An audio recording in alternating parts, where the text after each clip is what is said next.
Hi అండి, అందరికీ నమస్కారం. Welcome to my channel. ఇప్పుడే అందిన వార్త. ఆగస్టు 1న ఇచ్చే పెన్షన్లపై అయితే ప్రభుత్వం కీలక ప్రకటన చేయడం జరిగింది. సో మనకు ఆగస్టు 1వ తేదీన ఇచ్చే పెన్షన్ల మీద ప్రకటన ఏంటనేది వీడియోలో తెలుసుకుందాము. వీడియోని ఎక్కడ కానీ స్కిప్ చేయకుండా ఎండ్ వరకు చూడండి, అప్పుడు పూర్తి ఇన్ఫర్మేషన్ అర్థమవుతుంది.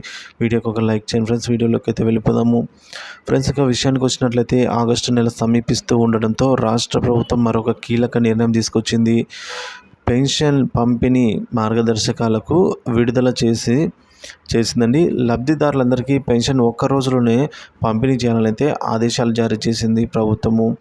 అంటే ఆగస్టు 1వ తేదీ తెల్లవారుజాము నుంచి పెన్షన్ పంపిణీ కార్యక్రమము ప్రారంభించాలని ప్రభుత్వం ఆదేశాలు జారీ చేసింది.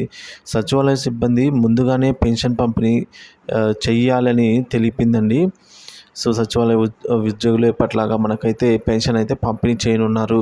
మార్గదర్శకాలు అయితే ఈ విధంగా ఉన్నాయి. ఆగస్టు 1వ తేదీ పెన్షన్ అనేది 99% పూర్తి చేయాలి అనైతే పైనుంచి ఆర్డర్లు రావడం జరిగిందండి. సో ఈ మేరకు సచివాలయ సిబ్బందిని రాష్ట్ర ప్రభుత్వము ఆదేశాలు జారీ చేసింది. అంటే మనకు ఆగస్టు 1వ తేదీనే ఇంకా దాదాపుగా అందరికీ పెన్షన్లు అయితే అందుతాయి. ఏదైనా సాంకేతిక సమస్య తలెత్తడం వల్ల మాత్రమే రెండవ రోజు పెన్షన్ పంపిణీ చేయాలని మార్గదర్శకాల్లో పేర్కొందండి. సో కాబట్టి ముఖ్యమంత్రి చంద్రబాబు నాయుడు ఆ రోజు మడకశిర నియోజకవర్గంలో జరిగే పెన్షన్ల పంపిణీ కార్యక్రమంలో అయితే స్వయంగా రాష్ట్ర ముఖ్యమంత్రి అయిన చంద్రబాబు నాయుడు అయితే పాల్గొననున్నారు. ఆయన చేతుల మీదుగా అయితే పెన్షన్ పంపిణీ చేయనున్నారు.